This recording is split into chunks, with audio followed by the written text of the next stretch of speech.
Hello and welcome to the Empowered Self podcast. I'm your host, Krista Long, and today's episode is one that I invite you to receive with an open heart and gentle presence. My guest today is the radiant and courageous Oonagh O'Keeffe, also known as the Healing Messenger. Oonagh is bringing healing and connection to people through the healing messages she receives and through her spiritual workout mentorship courses that she offers. It aims to help people reconnect with the spiritual part of themselves, which can be forgotten due to life stresses and everyday pressures, as well as past life experiences.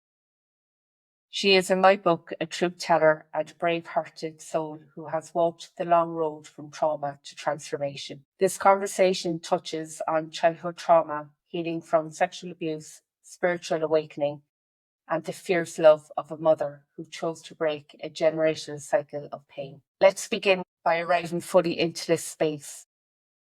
So, Oonagh, welcome to the Empower Self podcast.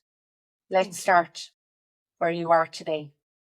Thanks. Who is Oonagh now and what lights you up? That was a beautiful introduction, first of all. Anyway, I kind of got a little bit emotional listening back. There's something about writing it down, but when you hear it back, it's beautiful. So thanks, Crystal, for that opening. Who is Oonagh now? I suppose, what would I say? A very happy, very peaceful woman.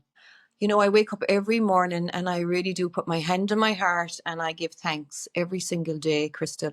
I really do, even for the people that drive me flipping nuts. I say thank you to them as well because, you know, every day is a school day. I know it's an old cliche that we use, isn't it? Every day is a school day, but it really truly is. But it's to see it in a completely different eyes, you know, and that's what my journey has been about. It's to see it in very, very different eyes, different energy, and it's just I'm very blessed that I wake up every day feeling so healthy and together and grounded. You know, I just feel very, very, very, very blessed because I could have went the other way, but thank God I'm on this side of the journey. I see my children, they're doing their thing, you know, they have their challenges and I see their challenges as growth. I don't try to fix them. You know, I just live.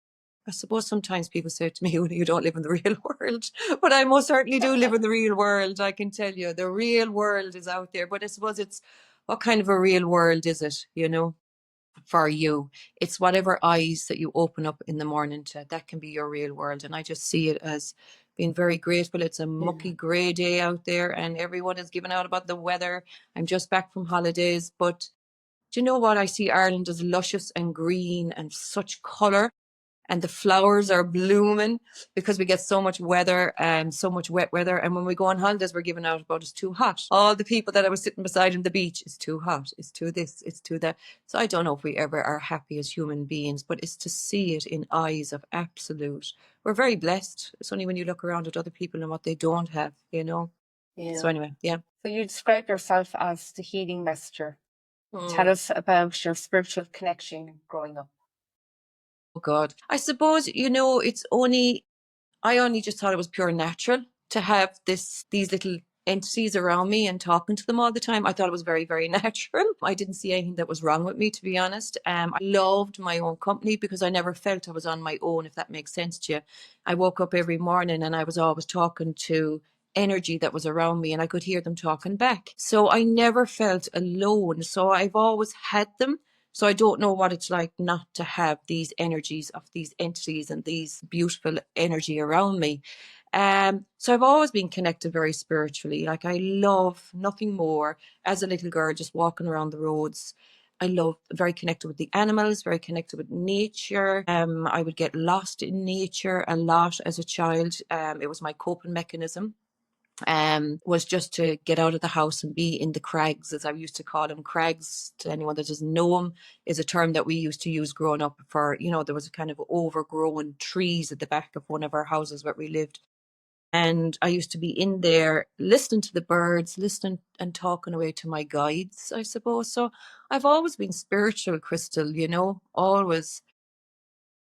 But I suppose more and more people, thank God, are starting to talk about it now. Well, at least I found a lot of my own tribe now, I suppose, that talk the same language as I do, and it's lovely. So I've always had it. I don't know what it's like not to have it. So Yeah.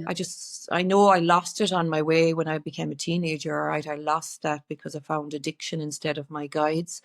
But so I know what it was like to lose my way and not listen to them anymore and block them out. But they've always been there, yeah. It's just my way of life. I talk to them all day long, so yeah. And Oonagh, I know you've shared with me before that you've been through a profound journey yourself, and if you could tell us a little bit of what that was like for you, and I suppose what was the moment that sparked your healing path as well. God, there's been so many moments. I don't know, where would you begin? Do you want my childhood, the middle? Do you want my marriage part? Because there's been so many parts, I suppose. Whatever you feel comfortable with Okay. sharing, Oonagh. I'll try and make it a short. I'm 54 coming in October, so I'll make it a Still short. young. Oh God, yeah.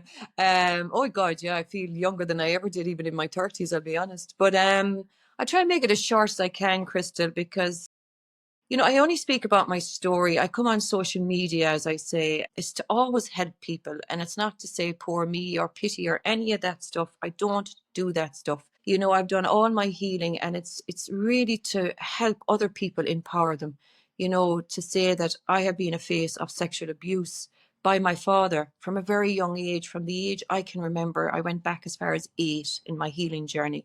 And I stopped at 8 because that's as far as I wanted to go back, to remember. So for me, I had to go back to remember because I had a lot of it blocked out. And that was my coping mechanism. And I presume, a lot of people choose that path, block it out and try and get on. But the sexual abuse was quite severe. And I won't go into it, but it was between a father and a daughter. A daughter that, looked up to her father, but was very frightened of her father. He was a very, very, what would I say, troubled man. He had a lot of demons inside in him, and he took it out mentally, physically, emotionally, sexually. All those emotions was his coping mechanisms of dealing with his demons, and he took it out on the most precious cargo. And I only speak about my own story, so I speak about my own story in my childhood. So he took it out on that form of abuse with me for many, many years, And, when you're a very vulnerable child, so you're very vulnerable and you're very scared, and there's no one you can talk to, and you're brainwashed. You are totally brainwashed by this person, and you're very frightened. And, the things that he said to me, if you tell our little secret, all these kind of secrets and things that you keep would upset your mother or would kill your mother, he used at one stage. So I went, oh my God, I can't kill my mother, So there was a lot of brainwashing, a lot of stuff going on. So as you can imagine, this was a huge detrimental effect on my whole childhood. I never know who I was or what I was. It was huge. I lived in a complete bubble of fear, anxiety, afraid to go to sleep, afraid to wake up. I had a lot of illnesses in my body as a little girl growing up, a lot of chest problems, a lot of eczema, asthma, loads of different things. So school for me was a very, very safe place to go to, and I'd never miss a day as much as I could to go to school. It wasn't to learn because I was away with the fairies, as I was told. I'd be always staring out the window, always talking to my angels and my guides about, I suppose, that was my release. I talked to them all day long. They were like my little counselors. But I always felt safe. I don't know what it was. I always felt safe. Um, so yeah, it affected me in so many ways, I suppose, Crystal. It affected me growing up as a teenager. It affected me going into my 20s. It affected me when I had a relationship with my now husband. We're together 35 years. I met him when I was 19, just turned 19. My father had just gone to prison to serve a 7-year sentence. So I went through all that trauma of a court case back in the late 80s, the 90s, when there wasn't much support around for my time and my era that I was going through this. I hope there is more support out there now. Because even the Vanguard that was taking my case at the time, a lovely, lovely woman, I actually tracked her down a few years ago just to meet up with her. She said that she had to go to the Rape Crisis Centre herself to try and learn about this that was presenting to her on an ongoing, in the Garda station, people coming in saying that they've been sexually abused. There was no coping mechanisms for the guards back then. So she had to go and do courses on this and try and counsel herself on this so she could, be the best version of herself as a vanguard there was at the time, the late 80s, 90s. So I remember going to the court case, the high court case, as a young teenager on my own in the back of a car, an unmarked car, and having to be presented in my father in a court case. So all that trauma was huge at the time, absolutely huge. And then it got buried for over 30 years. I went on a journey with my now, who is my husband. I forgot about my angels and my guides. And when my father went to prison, I just felt there was a sense of relief, but also a sense of huge grief and huge guilt, absolute huge guilt, that I was trying to say, maybe, this happens everywhere. Maybe I'm overreacting. Maybe I shouldn't have done this. All them emotions come up. Was a huge people pleaser. So I had all those emotions going on inside me. So as you can imagine, bringing that to any relationship, that you're not healed yourself, or you have done no healing work on yourself, and you're going into a relationship with anybody, and then you have children, on top of that, and you've blocked all these layers and layers of emotions. And for me, I found addiction. So I went into alcoholism, really. I drank my feelings. I got a taste of alcohol when I was 18. Yeah. I started off with a dash of Guinness on top of a Coke and a dash of Guinness. And I went, oh, this tastes nice. And then I kind of progressed to lagers, and then I've progressed, and I drank way too much, but it just helped me live as best I could with all these emotions that I had in my body, of guilt, shame, embarrassment. Trying to have a sexual relationship, after coming from a sexual abuse story, is a huge journey on its own, for God's sake. So alcohol became my best friend. And I blocked out my guides, and I kind of put the two fingers up to them and went, fuck off, I'm going on my own. I'm going to try this as my coping mechanism. Yeah. And but even though my guides and my angels were always around me, but I could hear them trying to knock on the door to help me, but I didn't want it. So I went around like that for a very, very, very long time. And I suppose what was the changing point for me was becoming a mother, definitely. Definitely becoming a mother. I have two beautiful daughters. Shauna's 20 and Leah's 18. And they are my reason why. And I know people say, you should never do it for your children. You have to do it for yourself. But I definitely believe I was doing it definitely for my children and for my relationship, because it was nil and void. I had lost so many things in my life, and they were just on a tiny, tiny string. They were only holding on in there. So my children have been my best teachers. And my eldest daughter in particular, Shauna, love my two kids with all my heart. I'm so proud of the way they can, speak to me without being fearful, and telling me exactly how they feel about me being as a mother, because I needed that as a shake-up. So I went on a huge healing journey, absolutely huge. Let go of lots of people in my life. Family members had to leave my life as well, at a part of my life and my journey, just so I could heal and have that space of really, really getting to know who the flipping hell is Oonagh, So yeah, it's been a huge journey, but a very, very good one too. And even with all of that, that long journey that you have taken to become where you are today, and I suppose from previous conversations with you, you've found a way not only to, I suppose, process the trauma and all the healing work that you have to do, but you're also supporting others as well in their journeys. And one of the things that we've touched upon as well is how you set up a support group for others who are survivors of sexual abuse. Can you tell us a bit about, how you got to that place of setting up a support group and some of the sacrifices you had to make personally to give others that support as well? Yeah, so Crystal, when I was going through my healing journey, I was on a wait list for over a year with the Rape Crisis Centre. When I eventually decided that I needed actually help, it was my husband kept saying, reach out. And, he kept saying, you need help, you need support. So I made an initial call with the Rape Crisis Centre. They gave me an interview. I went for the interview down in Limerick. And this was huge after 30 years of burying stuff inside you. I sat there and I cried at the interview because I went, oh my God almighty, this has been buried so long. And then I was saying, oh, when's my next appointment? And they say, oh, look, you're going to be put on a wait list, etc., etc. So I was put on a wait list. I was devastated to hear that, because I was now ready to step into that world of getting help. It took me a long, long, long time to get to that place. And now they were saying I'm going to be put on a wait list. And I said, oh God, how long is that wait list going to be, et cetera, et cetera. And they said they couldn't really say, but there is a good few in front of you. And I wanted my appointments to be in Innis, in my local town, instead of having to go to Limerick, because Limerick would have been too far for me to travel after work. So the wait list there was even longer, because they only had a counsellor there. I think, I could be marked wrong, but I think 1 day or 2 days a week. So that's, that was a long list. So I was on that list for over a year.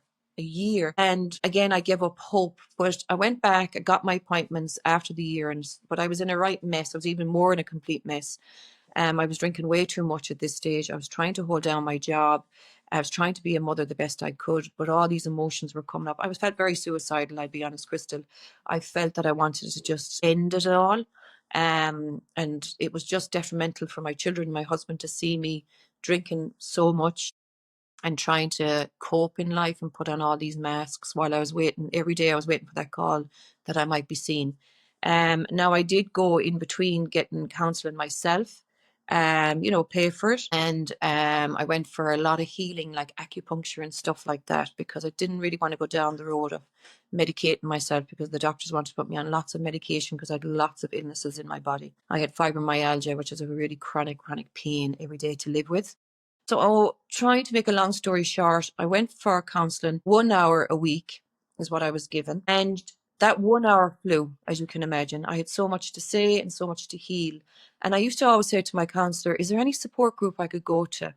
I need support in between my sessions. I need to meet one other person that has been through this, and I need to talk to people about this. I says, I feel I'm very, my voice is not being heard. I need to speak to other people. And she says, no, Oonagh, there's nothing, she says, I can offer you. So there was an online private Facebook closed group, but I went on it and it wasn't for me. It just wasn't for me. The interaction, wasn't my vibe, as they say. So I was getting very frustrated, Crystal, I'll be honest, that I saw there were support groups for everything out there. If you were going through cancer, there was cancer support groups, there was alcohol, drug addiction, there was everything. And I went, what about us that have been sexually abused? Where's our support group? So I got quite cross, and I was feeling that anger, that why have we to be silenced? And then after a very long journey, and it's a real long story, my story actually came out on Facebook by a mistake. And it was a post that I wrote because I was searching and screaming for help. And I was typing into this closed face group, community group that was over in America. And I was typing up quite angry stuff on it. And I said, I just need support around this. And I was asking lots of questions and et cetera, et cetera. And it went viral. And then my story broke that, my sexual abuse story broke. It came out on Facebook. And it's a long story, really, but because my children didn't even know I was going for counselling at this stage. My husband did, and he was the only one that knew, because I kept it a secret. Yeah. I didn't want to tell people I was going to the Rape Crisis Centre. I was embarrassed because, it's seen to be such a shameful thing, whereas now I see it's not. So it came out, it was viral. So everyone at the school wall knew Oonagh now was going, for this treatment, and she's been sexually abused. But I was typing on this platform looking for more answers and help, and I couldn't take it down because I didn't know my password. And it lay up there in the clouds for many months, because that's what happens when you put something up and you don't know your password to take it down. Yeah. I lost about 3 stone weight with the stress of it. So I had to now tell my children, my own immediate family around me, like my own siblings and that, they got very cross. And they asked me to take it down, and I couldn't because of that reason. I didn't have access to but I see it now as it was supposed to go out, because out of it, I broke my silence. Out of it, I set up a support group at the back of all that. Yes, lots of people got mad and cross at me. I did have to lose my own mother for a while, and my sisters. My brother supported me hugely. My husband was a rock. My own children were amazing because they were so young. They were young, but they understood as best they could, and with the bit of knowledge that I was feeding them over the years. And I just said that I want to turn this pain into helping people. So I wrote a piece in my local paper, And I set up a support group called Stop the Secrets, because I just felt I'm sick of these secrets. I need to stop them. And I ran it for a long period of time. Myself and my husband self-funded it. A lot of money went into it. I set up for hours and hours and hours every night with actually my husband's cousin, who also had set up support groups in her own past, who has now passed on only a year ago, and she was only in her 50s. Mary Fitzgerald, who set up Clare Haven and Haven Horizons. She was my backbone. She met with me maybe twice a week, maybe 3 times a week, and to help me set it up as a non-profit organization. So it went as far as being a non-profitable organization, but it was eaten into every waking minute of my own healing journey, if you know what I mean. So I was turning my healing again into helping other people, wanting to set up this, and I nearly put myself on the back burner again. And I was forgetting about my children and my husband. I was still going to the Rape Crisis Centre myself for help, but here I was starting to reach out to help other people when I needed to actually do it for myself. But I ran it for 2.5 years, and I'm very proud that I did. I set it up in Shannon and Innis, and I would load up my car and head off 2 evenings a week and sit there and look for premises where I could rent. I went on in Facebook at the time, looking and searching for premises. And then people then said to me, "Oh, Oonagh, you can't run a support group like that." So I met a lot of people that were negative towards it, because they said, "You're not qualified, to be dealing with people that are so vulnerable, that you need to be a counsellor, you need to have a counsellor on board." So I went and I actually found a counsellor, paid the counsellor her fee. She did it at a reduced cost, but you needed to pay, I had to pay for the rent of a room, and I had to pay for flyers and all the things. So it was really becoming a business, and it took up my life, but there was no money coming out of it for me, but everything going into it. And I was still on my own healing journey. But I'm very proud. So I had to make a decision again. What am I going to do here? Because I actually had gave up my own employment as well. I ceased work. I just handed in my notice. I was a dental nurse for 21 years. And I handed in my notice because that part of my life wasn't fulfilling me anymore either. So there was a lot of stuff going on. So after 2.5 years, I ceased it. I just put up a post on Facebook to say that, it had served me, whatever. I met a lot of lovely people along the way. And I'm so glad that I did that for the length that I did. But then I went back on my own healing journey again and put more time into myself after that. And just thinking about that, I suppose healing isn't linear for many of us. It isn't a straight road ahead, and we all have various ways that we pull our strength from when we're going on our journey. And I'm just wondering, your journey has been up and down a lot, and you've had addiction, and you've been in dark moments in your life, and here you are empowering others by supporting them with a support group. But you spoke a lot about your daughters and your husband, and you have said that you've told your daughters your story. I'm just wondering, what was that like for you to tell that story to your daughters, and what was it like for them to hear it? So I suppose, Crystal, between myself and my husband, we spoke in depth, that we would only tell them, little increments, little bits and little pieces. So in the past, I would have told them lies, if they ever kind of spoke about, "Oh, where's Granda Devani?" I never spoke about him. What's he about? I would go say, "Oh, whatever, I don't know anything about him." I don't know, even at one stage I say he was dead, so I was telling them a lot of lies, I suppose, growing up, and that didn't sit well with me. I didn't want to start telling my children lies, because I wanted to break a cycle of lies. So when I went on my healing journey, I wanted, and I said it to my husband, that I want my girls to know where I came from, what happened to me, why I was like this, and why I was the mammy I was at that time. It was age appropriate. I gave them little increments, little snapshots. If they asked me something, I would say it to them, because my husband, very mindful. They were young as well at the time. They were young enough. And they were vulnerable enough as well. It was not easy for children to hear that their mammy is this one and now she's this person, change into a completely different human being. So they had to get used to this new mammy as well. So as they got older, and I even blocked them from Instagram and Facebook, because I didn't want them following me and listening to me as well.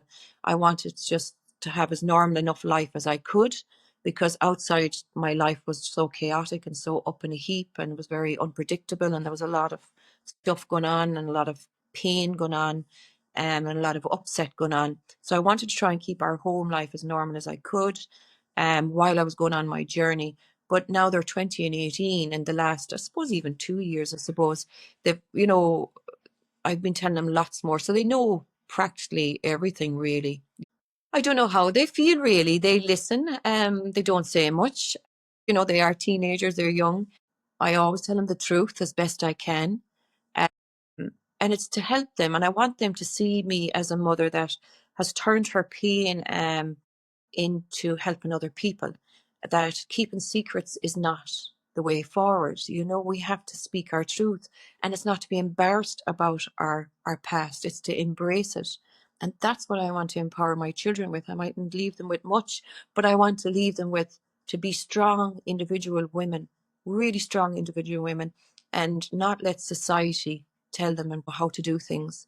Have their own mind, have their own heart about what their journey is in life, and never be embarrassed about their story, and never be listening to other people and what they say about you, because you know what, that's just their pain.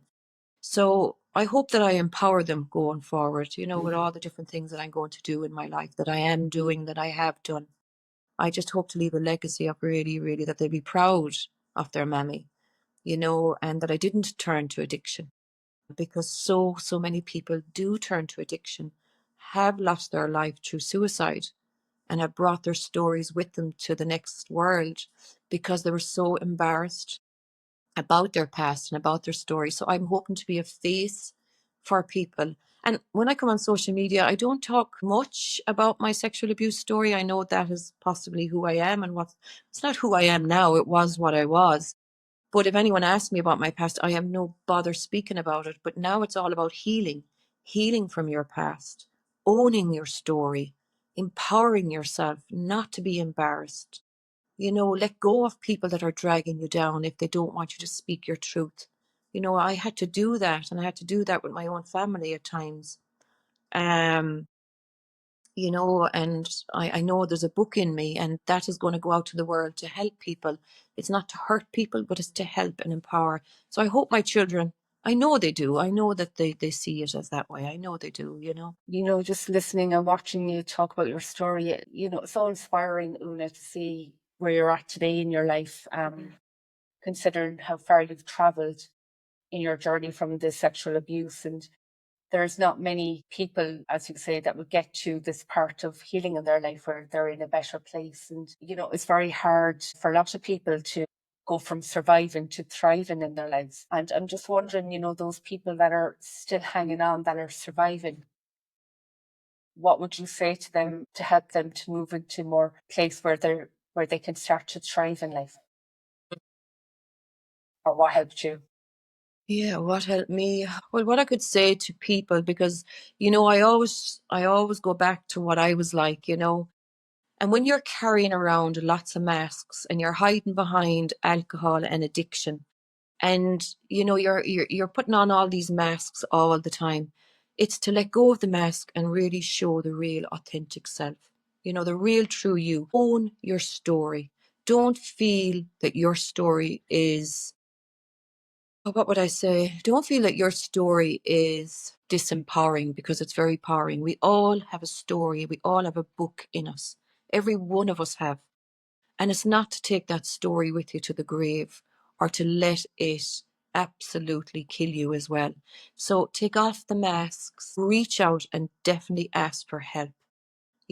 Really, you can't do this journey on your own. You might think you can, but it's wonderful when you can ask for help, whatever that is. Whatever form of help is going to help you. It could be in the holistic treatments. It could be whatever it is. It doesn't have to be going for counseling or intense therapy, but start owning your story. When I started to own my story after it came out on Facebook, and after I lost 3 stone weight, I went down to nothing. I just said, you know what? I'm going to own this. Kind of fuck it attitude. I had to. And I said, what am I embarrassed about? I've done nothing wrong. You've done nothing wrong. If you came through a sexual abuse story, which I talk about, or if you're in addiction, you're doing nothing wrong. It's what you've came through. It's how you've been coping. And it's the other person, it's the people that are trying to keep you small, It's the person that is abusing you. You know, that's their story, and they need to look at themselves. But you be very, very, very proud of yourself. Very proud of yourself and your story. Do not hide away behind a bottle of wine or addiction or drugs. Show your face and own who you are, and really seek out and, you know, meet other people and ask for help and start healing from this, because, you know, you deserve it, absolutely deserve it as a human being. And finally, Oonagh, you said your story is about owning your truth and your story and living authentically. What does being your authentic self look like for you today? Well, I like to hope that I show up every day as being who you would meet, you know, just if you meet me every day, I want to be the same. So some days I show up and I don't have the makeup on and the hair done and it's thrown back in a ball. You know, I show up in a bikini, a swimming suit. You know, I love myself every day, that I just show up as I am. I sit down and I talk to people in my work environment, because I'm an SNA part, you know, I do job sharing now. So I work in a big secondary school and I just own who I am. So if somebody asks me, who am I, or what's your story, or where you came from, or, you know, if they ask me about my father or my mother, I just tell them as it is. I don't hide behind any masks. And I catch myself and I say, oh, Oonagh, you know, you have to own your story there now, or you have to, you know, some days I have to catch myself and say, be your authentic self, you know. So I always work on myself to make sure that I am authentic, that who you meet on the street is who you're meeting here on this podcast, you know, that there is no hidden Oonagh. Everything is said as it is. I don't have any secrets. I have none. That I don't speak about my family. That's their story. I don't speak about my children's journey or my husband's journey. That's their stories and how they deal with everything in their life and how they dealt with me. And I will never divulge any of that. I'm very proud of my children and my husband. They have been my rock, absolute rock. And I try to show up every day being who I am. And some days I don't come on social media if I just feel like shit, I'll be honest. I just don't come on it, because I says, what am I going to give there? Nothing negative. So I have negative days and down days and wreck days and tired days and days that test me as well. And I just try and connect more to myself and say, what's going on here? And I do a lot of meditating on those days, and I do a lot of walking in the woods those days. And I just try and stay away from people on those days. But what you see, I would hope, is what you would get. But I do believe that is who I am, and I just show up as best I can that way. Oonagh, thank you so much for your honesty, your presence, and your strength. You've given us all so much today. Thank you. If this episode resonated with you, I'd be so grateful if you could subscribe, leave a kind review, or share it with someone who might need it today. And if you want to connect with Oonagh herself, you can find her on Instagram. Oonagh, what's your handle on Instagram? Yeah, so it's Oonagh, the Healing Messenger. Oonagh, the Healing Messenger. I always call myself Oonagh because that's the easiest way, but it's Oonagh, Oonagh. But people always question my name, but Oonagh, the Healing Messenger. You'll find me on Instagram and Facebook. Thanks. There you have it. You can find Oonagh on Instagram at The Healing Messenger, and you can also stay connected with us here by following me on Instagram at Crystal Empowered Self and Facebook at the Empowered Self Podcast, or use the links in the show notes. I'll be back next Wednesday with another soulful episode. Until then, take gentle care, and remember, as Oonagh says, your story matters. Until then, take care.